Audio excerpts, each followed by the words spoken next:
Emma and Tom Talk Teaching, a podcast about all things education presented by Emma O'Dooher and Tom Breeze. Episode 21, all about physics with Richard West. Hello and welcome back to Emma and Tom Talk Teaching. A very warm welcome to all of our listeners. We have a guest who is a returning guest to the podcast with us today as we record. Richard West from Stanwell. How are you doing? I'm well. Pronouns are everybody. Yes, survived my week. Very survived good. my week. I've still got some energy left on a Friday evening, so I'm looking forward to this evening. I was going to say, it's very Prynhawn, isn't it? It's Friday evening. The place is empty with the last ones standing in the building. And we have decided to return to our sort of semi-regular series of the nature of insert subject here, which we like to do from time to time. We've had dance. We've talked a lot about music and drama. We're trying to collect all the subjects as a bit of a service to teachers out there who are, I suppose in Wales particularly, trying to build a coherent curriculum. Mm-hmm. Oh yeah, I suppose there's the other dimension when it comes to science, because we know from our programmes that our student teachers will study PGCE science, but they'll specialise. They tend to go up down a pathway for biology, for physics or chemistry, but they tend to be expected to teach all three, don't they? In a secondary context, at least. So yeah, we're really kind of keen to understand the sort of nature, the purpose, the different ways of teaching individual subject disciplines. Yes, of course. And today it's all about physics. Yeah. Actually, with you thinking about that idea of the trainee teachers being expected to be interdisciplinary, at Key Stage 3, most science teachers teach all three sciences. I think with the new GCSE coming in, when it comes in, when we get a specification, at some point we are all going to be teaching double award, and I think we'll see even more of GCSE science teachers being expected to teach all three. And actually, a lot of that is because there aren't enough physics teachers. Well, no. Actually, so you're a rare beastie. We are a rare breed. And what do you think about that, Richard? Do you see yourself absolutely? I mean, I know you're wearing a tie with planets and other celestial bodies on it. Do you see yourself very much as a physicist, yes, identity-wise? I think as an identity as a teacher, and because of the nature of my subject, I think it feeds more than just my day job. I do feel like a physicist. I identify as a physicist, if that's where you're going here. Yeah, definitely. Unashamed, nerdy, geeky, interested in anything that's about maths, numbers, physics, and wider as well. We were having a chat about arts and music. I could happily sit here and talk about music all evening as well, actually. But yes, and I think that is a hugely important part of my identity as a teacher, is my passion for my subject. I think that's so important. Yeah, and I suppose it plays a big part in, particularly for student teachers, in the sort of beliefs about the subject and then how that subject ought to be taught, how you learn that subject. And sometimes that involves a little bit of unlearning and, so bumps along the way. So perhaps this episode will address some of those things from a physics perspective.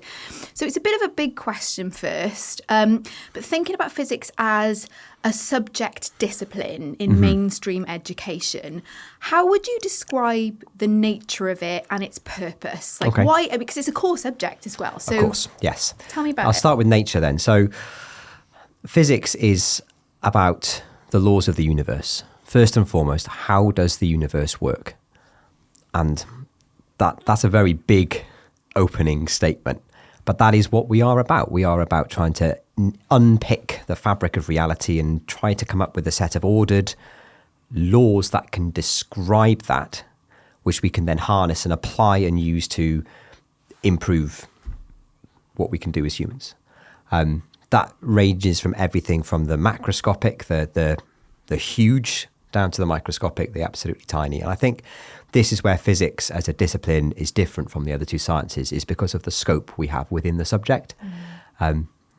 At GCSE, even in a double award, you study stars, you study solar systems, you think about intergalactic scales, which are, excuse the first of many puns probably this evening, they are astronomically huge. And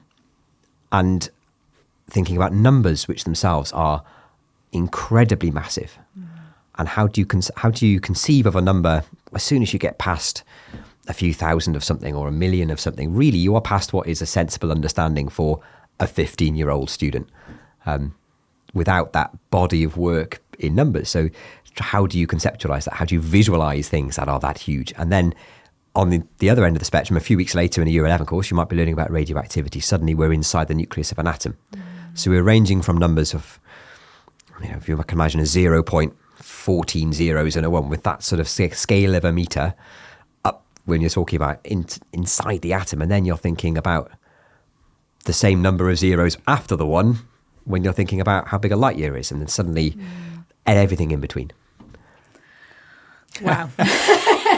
Beautifully put, really. Yeah, and of course we're working in Wales here, where, as we've said so many times on this podcast, we have a very particular setup in terms of the curriculum, which is a very broadly framed curriculum framework, which has chosen not to go down the route of being particularly specific, left that process up to teachers. And so I suppose it is down to people like you that identify with a subject to be able to justify its existence. Yes. In terms of the pupils, in terms of what it does for the pupils, and we've talked a lot about this in terms of art subjects and the dangers of having really quite soft justifications for the subject. Oh, it's good for you, all this kind of thing.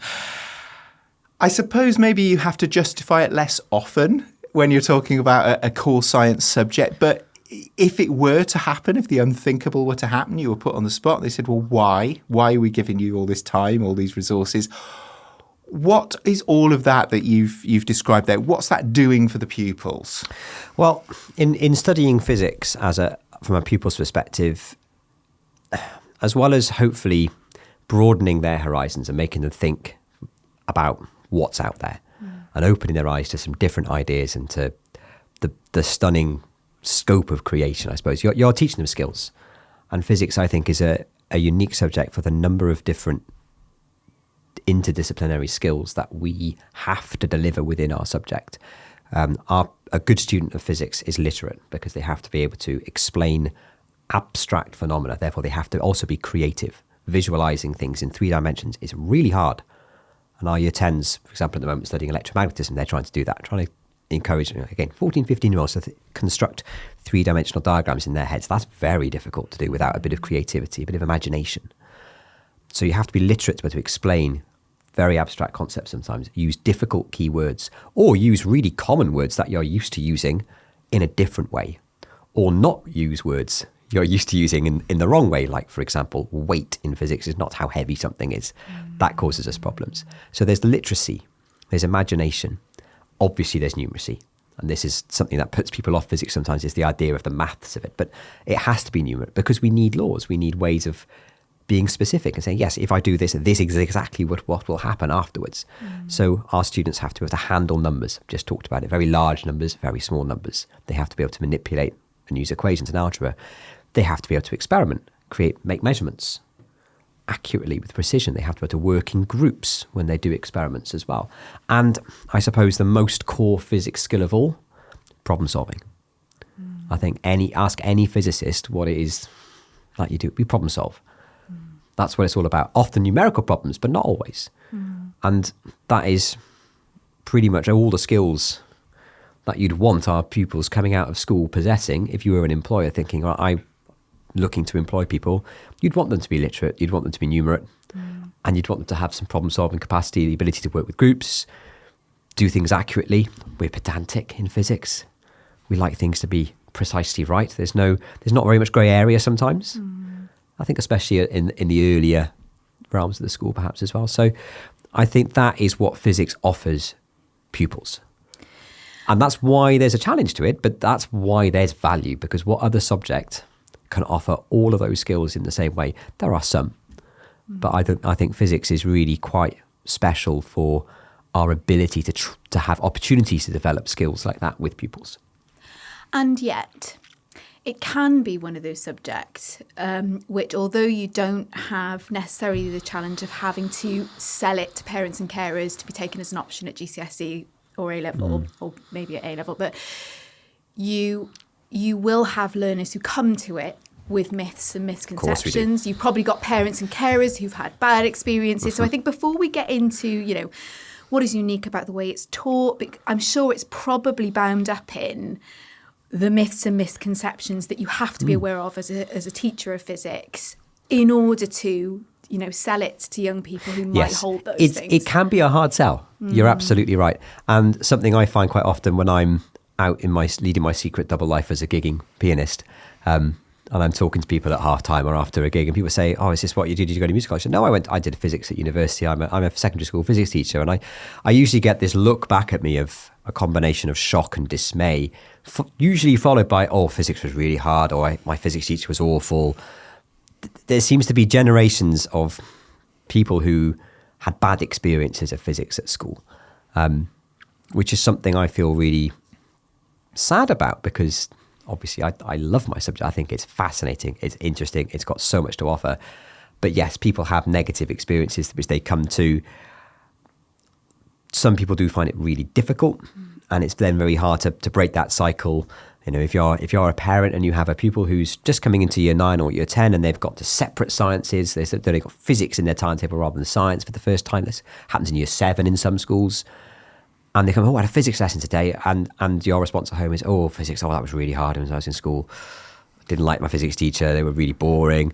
Didn't know what they were doing," whatever else. I think that instantly puts you on a negative. And something I always say in my first lessons in year 9 when I've got physics classes in front of me is, please try to be open-minded. Please give me a chance to try to give you an idea of the subject without you coming in with that misconception. I do encounter it a lot. What do you think is at the heart of it? Does it go back to what you said earlier on about, you're working in the abstract, you're working with, things that are really difficult to picture, it's in many ways intangible. Like, where does that come from? I think it comes from a bit of that. I think, yes, it's a difficult subject. I think that's part of this. I think that's no hiding from that, because of all those different skills that we have to try to master to be good at physics. Therefore, it is difficult because you have a lot of different things you need to get good at to get that level of mastery. If I was using a very simple analogy to learning a musical instrument, piano is a lovely instrument to start. Actually, press a note, it makes a reasonably good sound straight away. If you are learning to play the oboe, it takes a long time before you can make a really nice sound, even a violin to a similar extent, brass instruments, because there's lots of extra things you have to do to get a good sound out. And I think that's the case with physics. It's difficult to get to a satisfactory endpoint without a lot of groundwork. So that's part of the challenge. I know we've talked in our previous episode about when we're talking about societal attitudes towards mathematical disciplines. I think that plays a part as well. Because of the maths content, people are put off by that before they've even started to have a look at it, before they realise that really we don't do much more than year 7 algebra at GCSE physics. They get put off by that. And I think going back to what we were hinting at the very start, there is a shortage of physics teachers. I'm not sure what the up-to-date statistic is, but it's around 20 to 25%, I believe, of physics teachers in the UK who are actually in possession of a relevant degree teaching GCSE or above physics. And I understand why that is. A lot of science teachers in schools are not physicists by default. They're great scientists, but they haven't got that physics specialism, and they're having to teach GCSE physics, which maybe not their first passion. Just as when if I'm teaching some biology or some chemistry at Key Stage 3, I have to really force myself not to be enthusiastic, because I'm naturally quite enthusiastic, but I have to remind myself, just because it's not my favourite, I still need to do it justice. But I think that's possibly part of it as well. I think maybe people being taught by non-specialists, it makes the difficult concepts even harder to imagine. I'm particularly taken with this idea of having misconceptions about subjects, because here in the university, we have the privilege of getting to bring subjects together and getting people to discuss and think about the nature of each other's subjects. I was really taken earlier in this recording when we asked you about the nature of the subject, and I'm thinking, you probably busted some of my misconceptions about physics, and I'm even more ashamed about that because my dad's got a PhD in it. But you used the words skills, creativity, literacy, problem solving, and yet probably many people's first thing they probably think of is content, facts, of course, figures. And yet all your go-to words were actually not those words. I mean, those words didn't really appear at all. So it's very interesting, isn't it, that seems to be a really sort of prevalent feeling about the subject. And it's just interesting to think about the root of that. You bring up content and facts. Of course there's content and facts. There's no escaping that. And if you're studying a GCSE or an A-level in physics in Wales, or double award science in Wales, and just as in the UK, it's no different across the border, there's a lot of content. There's a lot of facts to learn, yes. But you can do very well at GCSE physics without a huge amount of knowledge if your skills are good. You will get a good mark, because a lot of actually the style of questions that get asked, there's problem solving, there's using data, analysing data. If you know a few key facts, and this is really actually what physics boils down to, if you know a few key facts in your armoury, if you've got some laws of nature, some key bits of knowledge which you have about a situation, and some numerical equations which will help you, and you understand those, you have your basic toolkit, that's enough to then approach whatever question you get given and think, okay, what have I got about this situation? Here's my toolkit that I'm going to dip into, which is my basic laws of nature that relate to this topic, my equations which are given to me, so I don't even need to learn those. That's great. I think that's a really positive thing we do in Wales, giving equations. It focuses more on trying to solve the problems rather than just recall, because ultimately we don't need people to be able to recall. We need people to solve problems. And how easy is it? Because I'm always looking for links. There's quite a famous article about music education from a while ago now by Ruth Wright, which talks about the fact that lots of pupils didn't see classroom music as real music. And you think about real physics, you think about, rockets and particle accelerators and nuclear reactors and all of that kind of thing. Oh, crikey, that's real physics. How easy is it to make physics feel real to the pupils? That's a very good question. So, and I think this is then maybe where your specialism takes over. I find that not easy, but it comes to me. It happens in our lessons, because actually we do get to study that stuff. We do rocket science in year 11 when we do Newton's laws of motion. So you can write, it is rocket science as your title, and straight away that's what we're doing today. Okay, this is about this. We can watch. There's pretty much a rocket launch every day at the moment. You can see it happening. Particle physics, when we do that in year 12, year 13, we look at particle accelerators. So we're taking some year 12s to CERN in a couple of months for school, which is going to be brilliant. And if you go underground and go into a CERN detector, and you're there and you can see on the screen, not particle colliding, there's collisions, they're collecting data. That's exciting. There's enough relevance in what we do, even in a school GCSE, even in a double award specification. There is physics happening in the world out there at the moment that relates to that. If you're willing to have a little look for it. Sometimes it's really obvious. I said motion, sport. You can relate so much sport back to physics if you want to.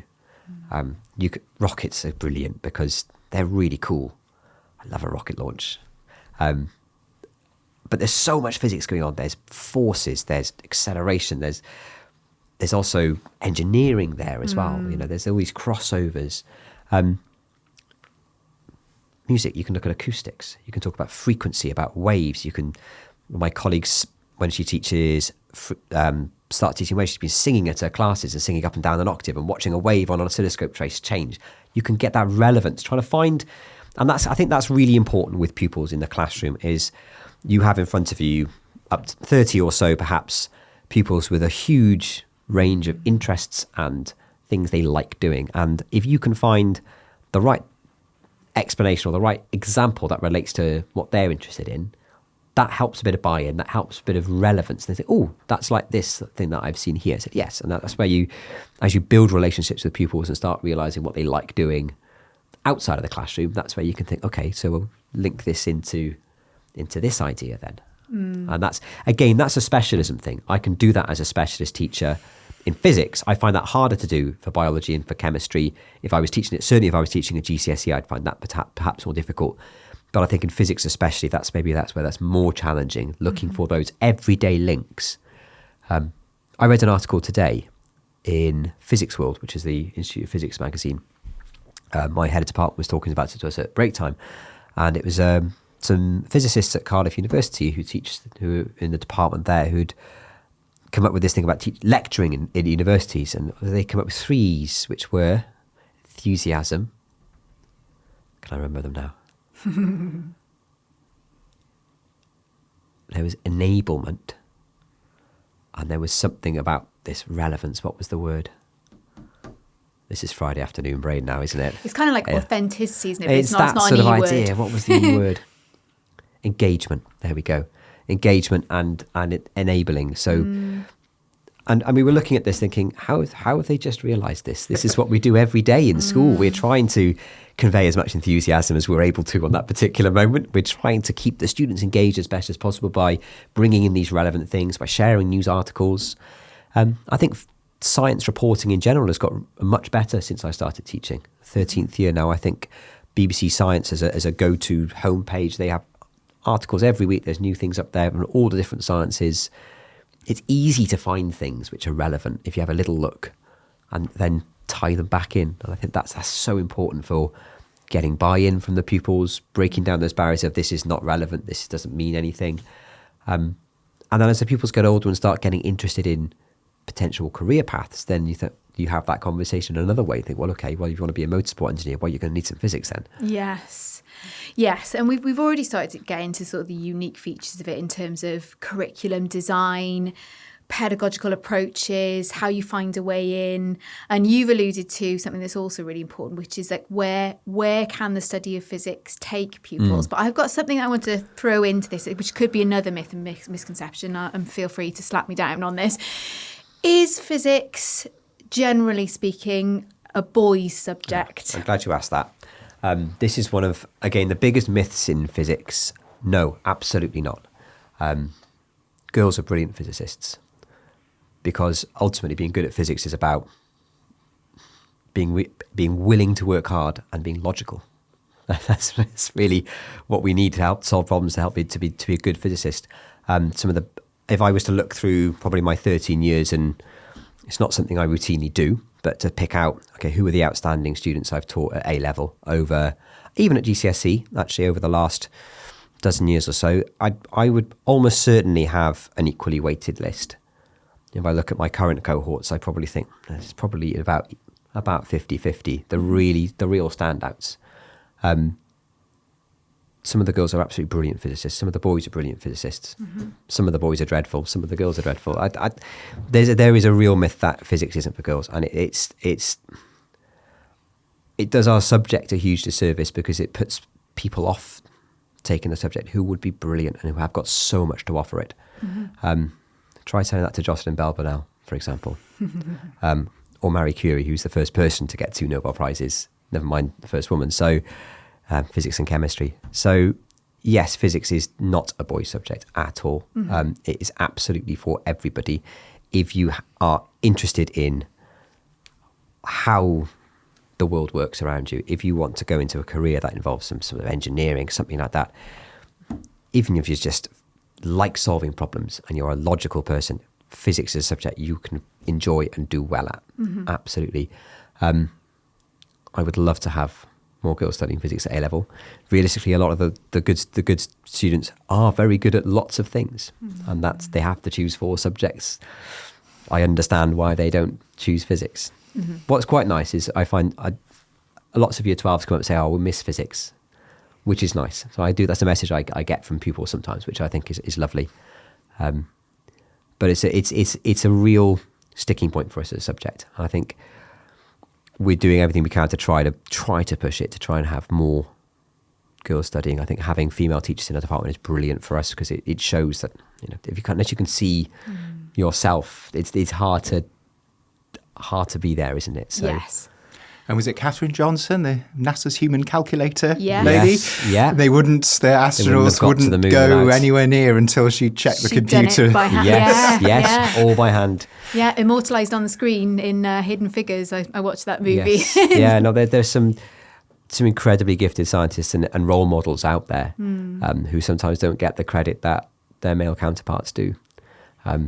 But it's an old subject, physics, as well. Physics has been around for 300 or 400 years in its current guise. So we're fighting a lot of deep set attitudes, I think, there. And I think some of those attitudes, I still see some of them with the pupils, and we have some interesting conversations, certainly with the girls in the school, about where they encounter these prejudices and how they feel in their lessons, and we try to encourage them as much as possible. But it is out there.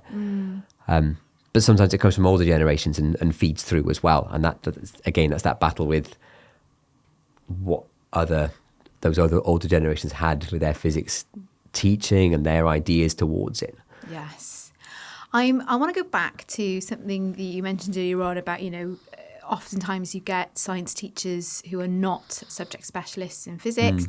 And a question that we ask to student teachers that often gets the cogs turning, in fact, it gets my cogs turning all the time, is about what are your red lines for your subject? What makes physics distinctively physics as a subject discipline? And to give you an example, for me, it's not drama if they're not actively exploring the theatrical medium, if they're not up bringing together content and form and experimenting with it. I don't want to see kids sat behind desks for the entirety of the lesson, because it is a practical, experiential subject. So what would you fight to retain if your subject was working with another subject and everything was up for grabs? What makes you put your head in your hands if someone's trying to teach physics? And I think one thing is the practical element, whether that's a demonstration or doing practicals, because I think physics practicals can spook people. For example, electricity and working with circuits. Most people's experiences doing a circuits experiment, probably the PGCE students, when they first do a circuits prac in a lesson, nothing works.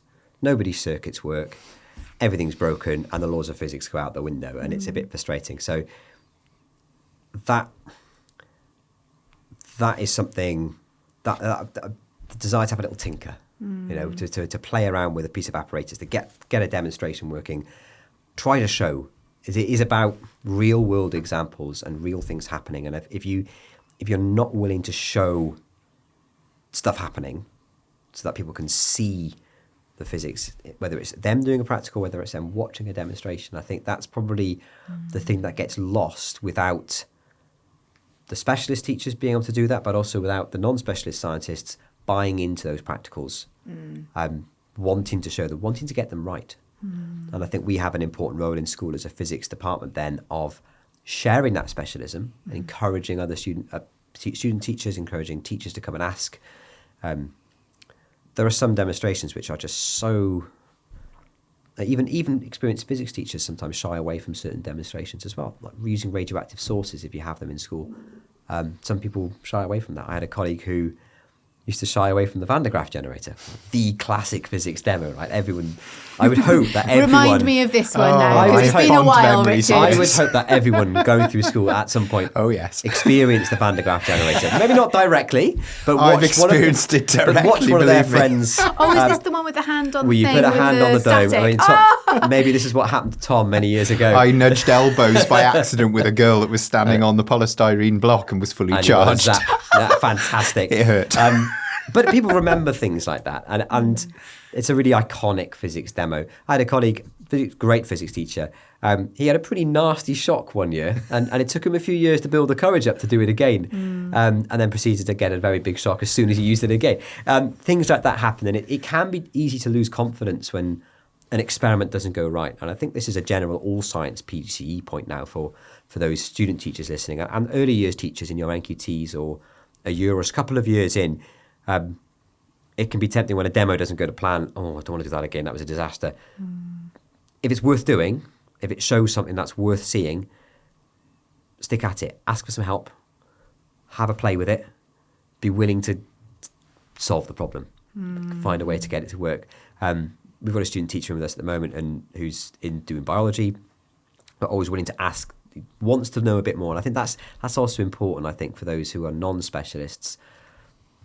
If you're going to have to teach some physics, well, a bit like when I did my PGCE and we had to do some Welsh, obviously, and this is the bit I was least looking forward to because I hadn't studied any formal Welsh since I was in year 5. So it had been a while. I'd been in England for university.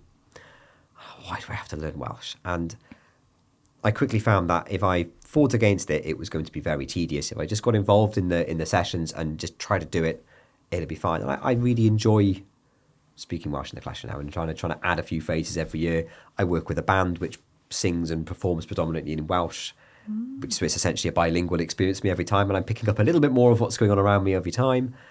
I think if you fight against something, it's going to make it even more more challenging when it's already difficult. So stick at it, ask for some help, have a play with it. I think we've got to retain that practical element. With that, we lose the soul of the subject if it's all out of a textbook, I think. Because then what stops the students just going home and sitting online and doing that? They can't get that practical element at home. So I think that's probably the one thing we'd want to retain, and making students think. At some point in their career doing physics for students, they should come out of a lesson completely stumped. Either because something is really difficult, they haven't got it, or because something is just so crazy.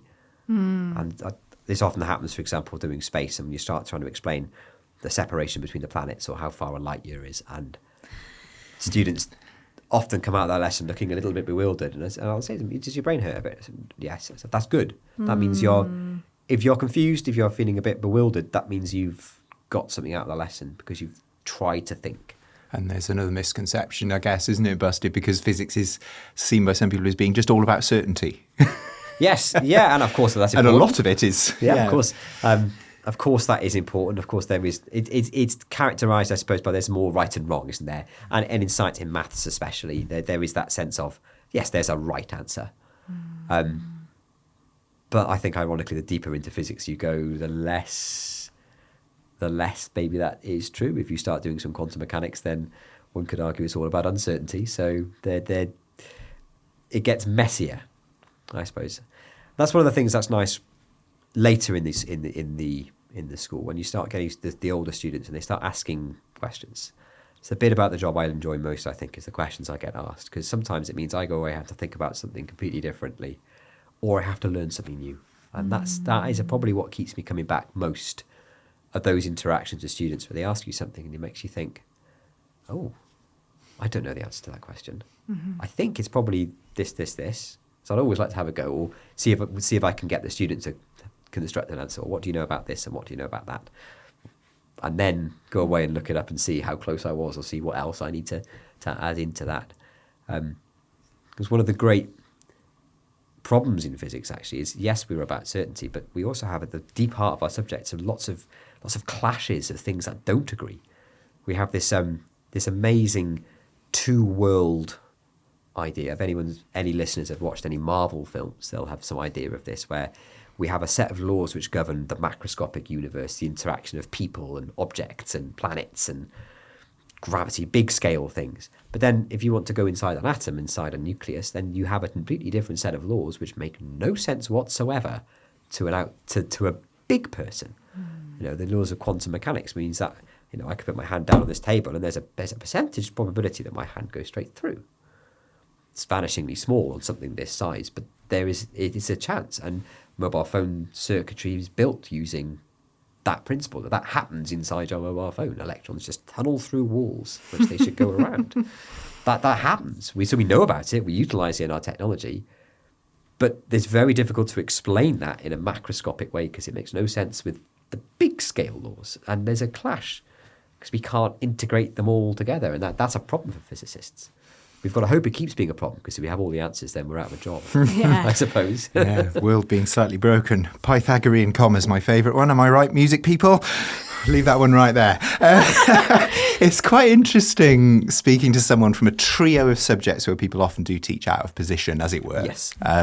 Because the curriculum in Wales now does make it easier to put a lot of other subject specialists out of position, as it were. We see more adverts for, drama and a bit of music and a bit of drama, whatever it may be, humanities teachers. And one of the questions we like to explore with subject specialists is to say, well, if somebody does come and teach out a position in your subject, which they're possibly quite likely to do, given how rare you are, you've hinted at a few of these, but are there any other things that you would say, right, these are the things you're going to find hard if you're not steeped in the world of physics? I'm certainly the problem-solving aspect, the sort of the applied numeracy and problem-solving. Those are hard skills, not impossible at all. But if you're coming at it from a science perspective, that might be, if you're not used to teaching much physics, that's a content that you have to do much more of in physics. That would almost be worth observing some maths lessons, for example, to get some ideas with that, perhaps. But that's quite unique to physics, the amount we use equations and numbers. So your own numeracy is really important if you find yourself teaching physics, and confidence. If you're there as a scientist, you have good numeracy. Your numeracy is good enough. If you're teaching science in a school, you've just got to have the confidence to use it, I suppose. We've talked about the practical elements and confidence using practical equipment and the little tricks of the trade which you pick up as you gain experience. That's hard to replicate without having a specialist on site you can ask for. And I think this is where the biggest problem lies, because I think a lot of schools do have science teachers. We have some in our school. I feel very lucky with my school. We very much, our whole ethos to Curriculum for Wales is about retaining subject specialism, because we believe very passionately in that enthusiasm, that specific knowledge. We want our students to have those experiences even within the Curriculum for Wales envelope. So I think that's been very nice for us to be able to retain that. But we have science teachers who teach a bit of biology, a bit of chemistry, and occasionally some physics as well. So, and even at Key Stage 3, where most schools teachers teach all three sciences. But if they get to you in year 9 or even year 10, having not had a specialist teacher, well, the ship may well have sailed. 13, 14, I think small children are naturally curious. They're enthusiastic about science, they like science, and then they get to sort of 13, 14, and so many have gone. We lose so many, it seems, and it happens in those 3 years, 7, 8, 9. So we shouldn't think of that as, it doesn't matter if they're not being taught by specialists there because we're picking them up in year 10. We've probably lost them by then. It's a much harder battle then, as they're teenagers and hormonal and everything else, to pull them back into being curious about, look what happens when this, I press this button, this happens here. It's hard to retain that. So I think, yes, to go back to your question, some numeracy skills, lots of that. Being really careful with terminology.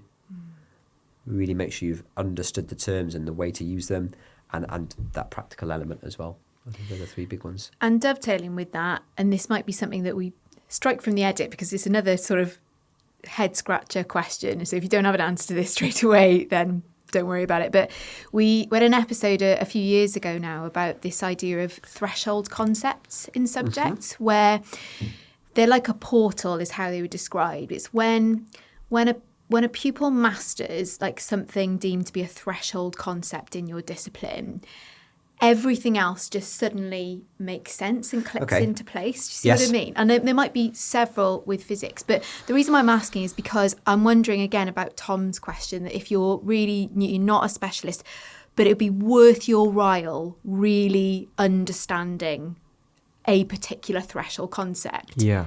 Would you even be able to name one or two? I think that's more challenging to say, actually, because the breadth of a GCSE, even the double award spec that's been proposed, is really quite wide. And so you've got forces in motion, we've got energy, we've got electricity, we've got waves, which will incorporate some space. Will be probably a bit of radiation in there somewhere as well.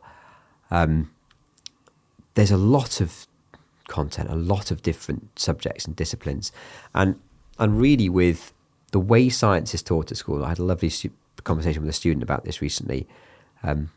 Any of us who remember our time at school learning science, you might remember that it seems like you get taught one thing and then a couple of years later you get told that was all a lie. This is actually what's the case. And that seems to keep happening over and over and over again. And even after a degree in physics, you're left thinking, have I really got to the end of the lies? But I had a nice eureka moment, I suppose. A few years ago, I realised, actually, no, that's not what we're doing. What we're doing is we're teaching in year 7 and year 8, at the beginning of a school. Really, we're teaching concepts in a way that we might have understood them back in the 1700s. Our initial ideas about things, which were more simplistic because we knew less. We had less advanced instruments. And then after a few years of thinking about it that way, then we start delving deeper and think, okay, well, how about this slightly improved level of understanding? Rather than thinking about our little like ping pong ball sized particles in this solid, let's think about atoms now and what's an atom made of. So you break down and make the models more complicated because you've got something to build on. And then if you go to A level, that seems to happen again. We tell you, actually, no, atoms aren't the simplest thing. Protons and neutrons aren't the simplest thing. We can have these things called quarks. And then you start throwing words like quark at people and they try not to laugh and things like that. So suddenly we've got these new concepts and, we were lied to again. So no, we taught you what we thought we knew 120 years ago. Now we're teaching you what we think we know about 50, 60 years ago. And if you went any further, you eventually get to a point where you're pretty much up to date with what we think now is right. It's not that what we're teaching pupils is wrong or a lie. It's we're trying to structure through the years like that. And I think that's very important in the way science is taught. You can't jump in year 8, start teaching about quantum mechanics. That makes no sense. You can't understand it. We talked about the creativity required to visualize and imagine. That has to be nurtured by building up gently and gradually exposing to bigger ideas and more bizarre ideas, more abstract ideas. You have to go in slowly and then build from there. So I don't think in physics there's really, yes, there are a few core principles. There's ideas of things like conservation of energy. It's pretty fundamental-ish until you start looking at E equals mc squared, and then it's not actually. That's quite a fun one to throw at students in year 12. They look at you thinking, when you say conservation of energy, yeah, maybe. And they look at you like their whole world has fallen out from underneath them. I quite enjoy doing that to students. That's quite a fundamental core principle at GCSE. If there's a concept you could really wrap your head around, maybe even things like units of measurement. What are the quantities we measure everything in? If you understand those, I think you can understand a lot of physical concepts and ideas out there, actually. It's fascinating to hear you talking about it, because what I'm also picturing is the sort of person that you need to be comfortable in an uncomfortable world of physics, like this whole push and pull that you mentioned about, yes, some things are black and white, but then actually things get disproved or the scientific method takes us on. Yes, and I think as physics teachers, we're quite lucky because we have to know a fair amount about lots of things. Whereas, I'm not going to say the real physicists, but the physicists who are there at the cutting edge in research at universities in their PhDs or postdoctorate research, their knowledge about one or two things is insanely cutting edge. It's very, very specific. But they've probably forgotten a little bit about some of those underpinning concepts that they don't need them anymore. They're not looking at those. And that would be the same in lots of subjects, actually, where you might specialise in a very specific genre or timescale for music, for example, but actually, and forget about everything else. But there's no point being that sort of playing very, very modern music unless you've built that foundation by learning some scales and arpeggios first on your instrument, maybe learning some Bach and things like that and building from there. So I think we do have to have a very wide framework and an awareness ultimately from certainly with my colleagues, I think, that our knowledge is limited, actually. We are limited at the cutting edge now. When it really comes down to the way physics is taught at university, it would be much harder for us to jump back in with a university level explanation for things. Probably for most of us, because our math skills actually recede. I think a lot of my year 12 and 13 students there, some of their maths skills are better than mine, especially when it comes to calculus and stuff. They can't solve problems as well yet, but their individual mathematical skills are very strong. So we have to be comfortable with the fact that this subject might change. I think that's very much part of what we do. When I started teaching, there's stuff I'm teaching now we didn't know for sure when I started, when I did my A-levels, certainly. So I think that's exciting. That's one of the things that's also really interesting and really fun about the subject. It's still being changed, it's still being written.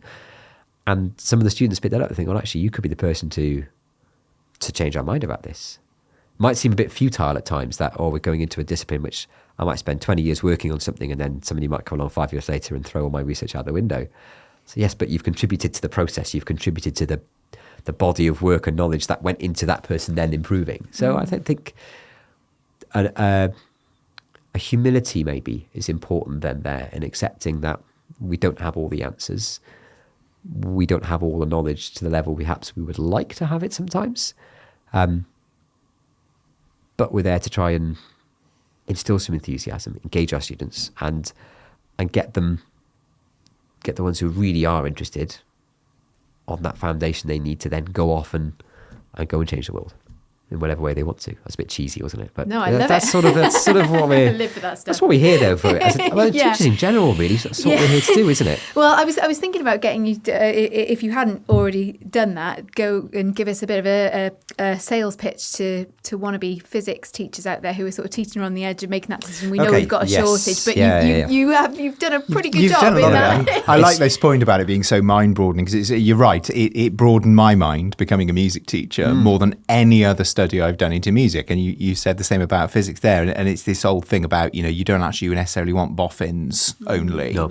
So are there any other dispositions you're looking for? Yeah, that's a really good question. So this is something I think I've talked to you, Emma, about before, and something I will talk to anyone about. Certainly when we all feel as physics teachers, as I said, we're lucky in our school. We've got 3, 4, one's away on sabbatical. We've got 4 full-time physics teachers with relevant physics degrees. Head department's got a PhD. We are specialists and we are passionate and we love physics and we know a lot about it, as we do the best we can with that knowledge and with that passion. There are lots of pupils out there who are in schools where they don't have those specialist teachers because there just aren't enough of us.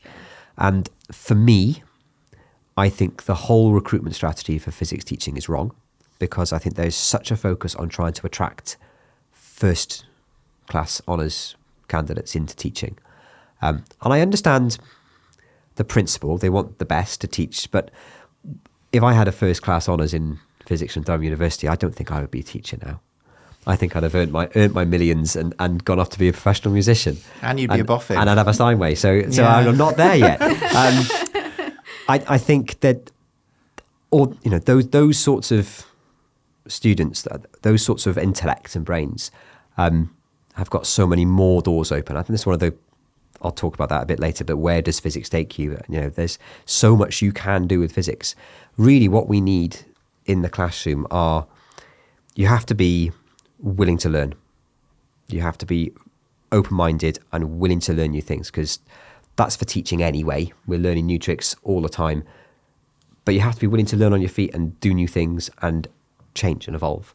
And even the physics teachers at PGCE, you don't teach all of physics in your first year of training. I was 2 or 3 years in really before I think I taught everything I've taught, and I still get new things I haven't taught before. I have to go in and learn things. That's great. I love learning new tricks, new information, new ideas. It's lovely. So you have to have that desire to learn and improve. That's really important. And you have to be good with people. To be able to have this interaction with students, with children, you have to have some ability to connect with them. And if you haven't got an ability to connect with students, even with the most incredible intellect and teaching ideas in the world, you're never quite going to inspire them, maybe get them engaged. And so that's really important as well. And I suppose in addition to that, enthusiasm. Mm-hmm. You've got to be enthusiastic. And I think there are probably some students out there at university studying physics who may not be on track for a top honours degree. They may have had some struggles at university. I certainly did when I was at my undergrad. I didn't have a plain sailing time. I came out with a 2-2, which at the time I was chuffed to get with the difficulties I'd had at times at uni. But I learned some life experience. I had some different experiences. I'd been musical director of a big band, for example, which helps. If I can manage 30 drunk students on a Friday night in a rehearsal, I can probably... Brass players, yeah. Especially brass players. I can probably manage a group of teenagers just about. So, but other life experience is important. In being able to interact and engage, to enthuse about your subject. And I'm sure there are lots of physics students out there thinking, I'm not going to get a brilliant degree, but I do really like physics and I'm really interested by it. I like learning. I'm good with people. Well, actually, maybe teaching could be a fantastic career in that aspect. And yes, it's difficult. Teaching is not for the faint-hearted. It has some real challenges. Workload is demanding. There's no escaping that. There are some perks. People will talk about the summer holidays. Obviously, if you have a family, it does work around families really well, especially when you have young children. But actually, for me, it's the interactions with young people.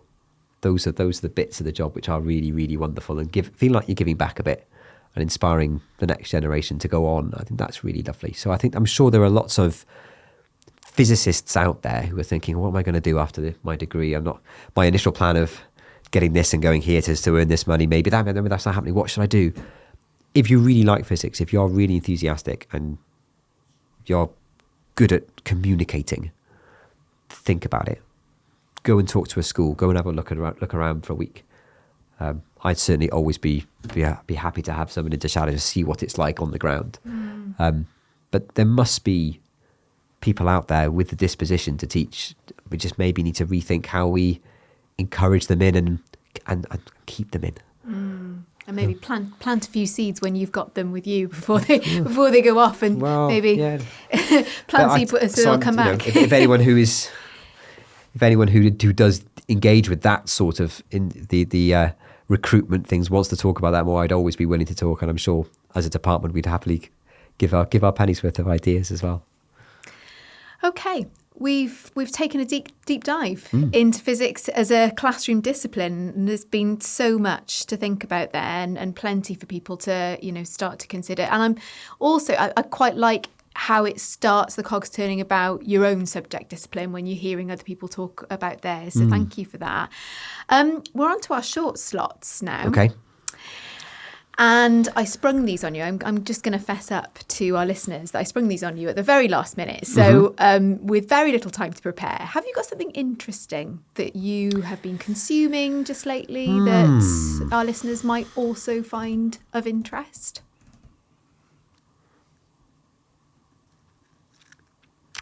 Okay, so I'm gobsmacked by, and I know there's an element of controversy here, but Starship, which is the new SpaceX mega rocket which they are designing, and appreciably, the CEO of the company at the moment is not exactly doing himself many favors with most people. It has to be said, but I love the attitude to failure in the company, because their whole approach to design and construction of rocket technology is build, test, let it explode, learn as much as we can, go again. They encourage failure actively to me and celebrate it, and then use that to evolve. And it's very different, very radical, because traditional rocket design at NASA, for example, relies on huge amounts of R&D, initial testing. It takes a long time to get something on a launch pad, let alone get it up to space, and therefore costs a lot of money. And what they're doing in terms of what they've done with the reusability of rockets in the last 10 years is mind-blowing. 10 to 12 years ago, they came up with this idea, we're going to send so rocketry, traditionally, your first stage takes up most of the rest of the rocket, detaches, falls back to Earth, in the ocean, that's it, done. It's a very wasteful way of transport. And when they came up with this idea 12 years ago, I said, do you know what we're going to do? We're going to send our first stage up, but we'll leave a bit of fuel in. We'll let it come back down to Earth, and we'll fire the rockets again and slow it down. We'll land it. We'll use it again. They were laughed at by the community generally. And here they are. They're reusing rockets 19, 20, 21 times, I think, is maybe the record for the booster they've reflown. They do it routinely, and it's astonishing. And if anyone has seen footage of them so the Starship mega rocket, which is comfortably the biggest and most powerful rocket ever designed. It's the first time rocketry has actually looked like the future. It looks like a spaceship. It doesn't just look like a little capsule on the top. It looks like a spaceship.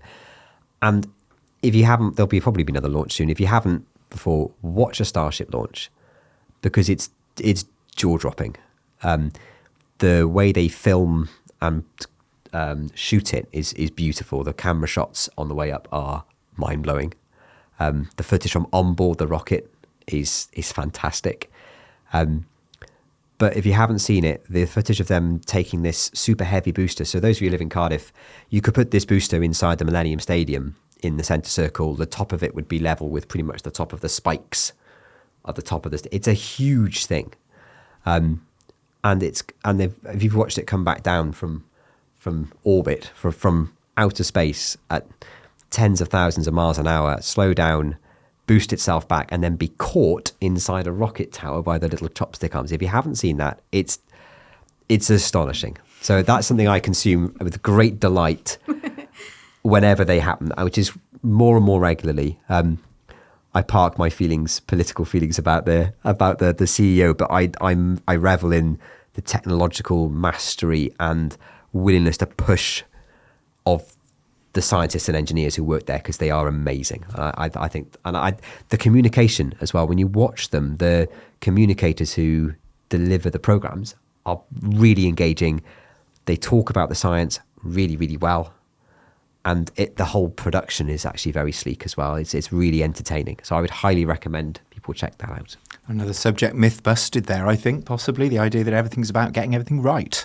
Yes, yeah, and I think that's one of the reasons I like talking about it with the students, because it gets over that people can be so afraid of failure, and I think that's maybe another core physics thing. We need to be willing to get things wrong to try to learn how to get them better next time. And I think we can learn more from failure than we can from just getting everything right all the time. There we go. We're still busting them as we go. How about something to try? Did you manage to find us one of those? I'm going to give you two things, because I've just thought of something having talked about this. Right. So the first thing was, just following on from that, something I find really difficult with students and have to really work at is encourage them to try things and get it wrong and not be afraid. And I think that's a classroom ethos thing, which you have to really be willing to buy into and push. It's okay to get it wrong. Let's look at why we've got it wrong, what mistakes we made, why we might have made those mistakes, and how we can improve on that the next time. I think trying to encourage, and this is something I found more historically with the girls in the classroom, maybe going back to your question earlier, Emma, trying to write explanations and using concepts they've just been introduced to. The temptation is to wait for the model answer and have it perfect in your book. And actually you will learn more by having a go. Doesn't matter if you get it wrong.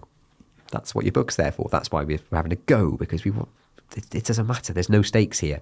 So try to buy into being a bit more low stakes about right and wrong in your classroom will, I think, ultimately give you better buy-in and better results for future. That's the sort of, not existential, that's quite philosophical as an idea. Something more sort of tangible.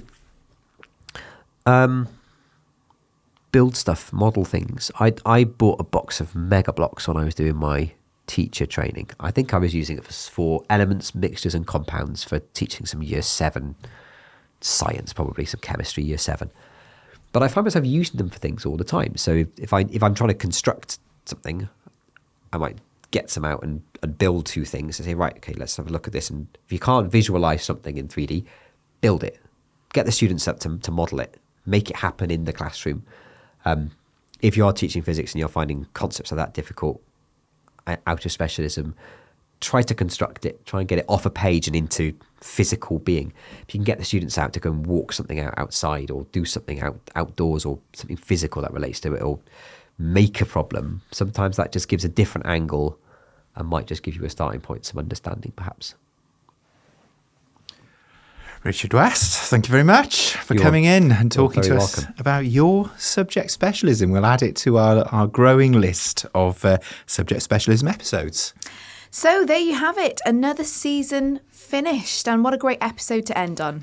That was a really nice one, wasn't it? I love those episodes where you get somebody who's really passionate about their subject and they really dig into it, and it brings it to life for you. And actually, I feel like that was an important one to end the year on, because as we're going off air for another year, there's quite a lot going on. There is quite a lot going on, and there's been quite a lot just in the last couple of weeks. Yes, very unhelpfully. About education in the news, hasn't there? You spotted a couple of things, sent them my way. We thought, ooh, they're ripe for the picking for another episode. Yes, there's been a report out from Estin about the teaching of maths. That's right. Very important. Yeah, it came out in June 2025. It's called Unlocking Potential: Insights into Improving Teaching and Leadership in Mathematics Education. And I'm sad to say it's not great news on the whole. In fact, the thing that caught our eye first of all was the BBC News report.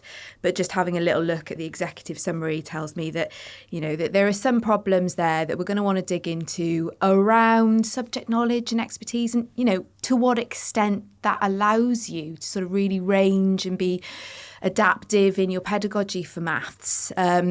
So lots to discuss there, and I think another episode in the making. Yeah, loads for those of us who work with teachers. I mean, the whole recruitment thing is feeding into that as well, I think, isn't it? And yes, we're going off air just as we'd quite like to have an episode on that, but we'll work on that for you over the summer.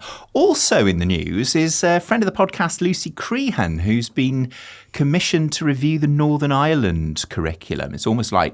She's almost like Northern Ireland's answer to Graham Donaldson 2015, I think, with this one.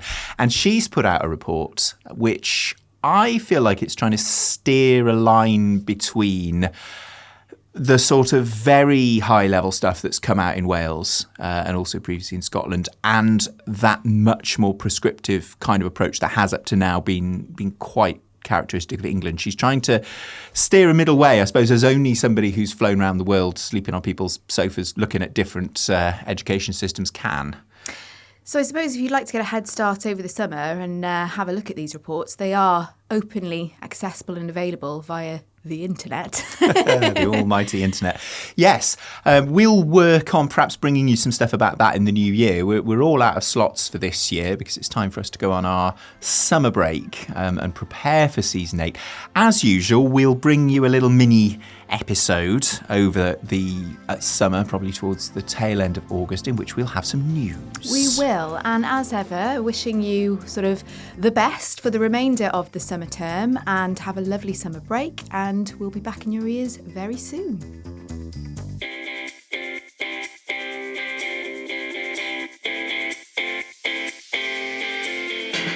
You've been listening to Emma and Tom Talk Teaching, a podcast about all things education, presented by Emma O'Dooher and Tom Breeze. The special guest this episode was Richard West from Stanwell School in Penarth. Thanks to Richard for bringing the subject of physics to life for us. Podcast artwork is by Beth Blanford and the music is by Cameron Stewart. Technical support from Peter Lamburn, and the studio manager is Adrian Rapps. That's it for Season 7. Thanks for sticking with us. We'll be back in September with something else interesting. Until then, take care and enjoy teaching.